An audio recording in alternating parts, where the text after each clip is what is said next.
نحمده ونصلي على رسوله الكريم اما بعد فاعوذ بالله من الشيطان الرجيم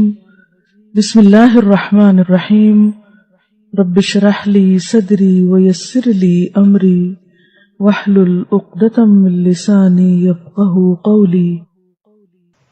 عبادت کے نام پر کیا کرنا چاہیے اور کیا نہیں کرنا چاہیے،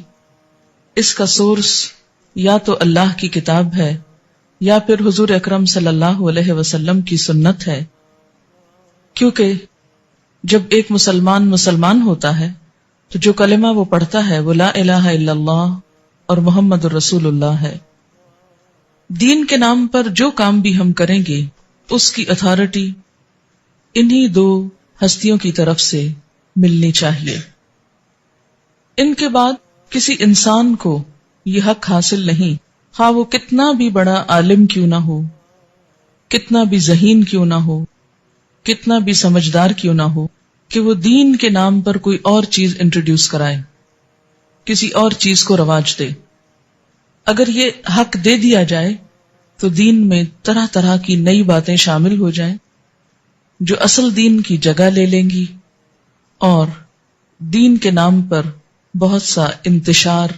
اختلاف اور باہم عداوت جنم لے گی۔ مصنف ابن ابی شیبہ کی روایت ہے، حضرت زید بن اسلم رضی اللہ تعالی عنہ سے روایت ہے کہ رسول اللہ صلی اللہ علیہ وسلم سے رجب کے روزے کے بارے میں پوچھا گیا تو آپ نے فرمایا،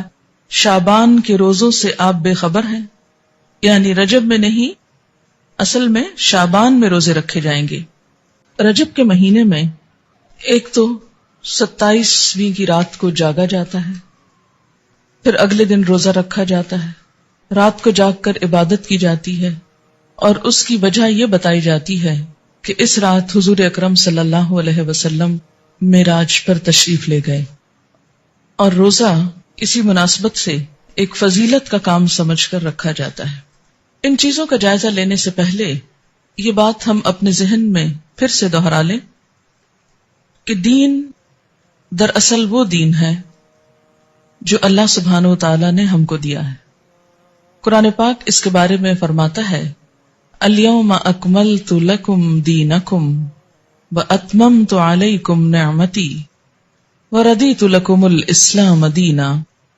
آج میں نے تمہارے لیے اپنا دین مکمل کر دیا، تم پر اپنی نعمت کو تمام کر دیا،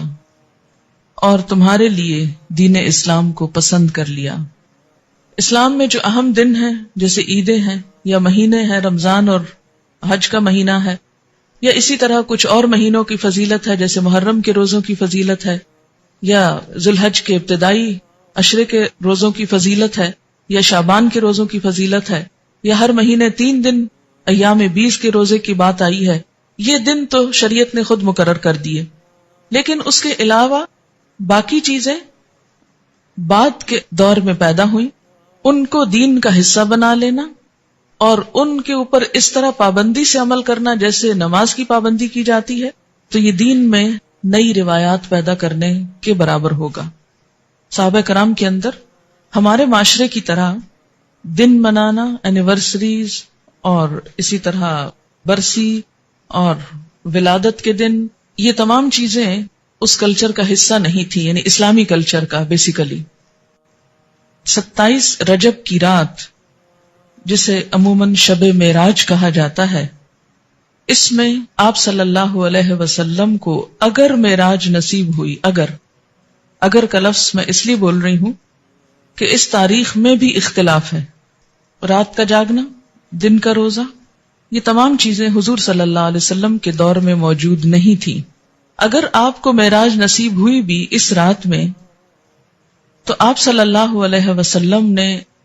اسی رات جو مخصوص عبادت کی، اس کے بعد کبھی بھی ہر سال 27 رجب کو کوئی خاص عبادت نہیں کی، نہ ہی صحابہ کرام نے کبھی 27 رجب کی رات کو کوئی شب بیداری کی یا اس کی کوئی فضیلت بتائی۔ اسی طرح جہاں تک روزے کا تعلق ہے تو روزہ بھی سنت سے ثابت نہیں ہے، بلکہ اس کے برعکس روزے کے بارے میں کچھ روایات ایسی ملتی ہیں کہ جس میں روزے سے منع کیا گیا۔ حضرت ابن عباس سے روایت ہے کہ رسول اللہ صلی اللہ علیہ وسلم نے رجب کا روزہ رکھنے سے منع فرمایا۔ یہ ابن ماجہ کی روایت ہے۔ دور جاہلیت میں رجب کے مہینے کی تعظیم کی جاتی تھی، عزت افزائی کی جاتی، اس لیے آپ نے اس رسم کو ختم کرنے کے لیے یا اس کے اتباع کو توڑنے کے لیے اس سے منع فرمایا۔ تو اس سے کیا پتہ چلتا ہے کہ اس رات میں شب بیداری اور اس دن میں روزے کی کوئی حقیقت نہیں۔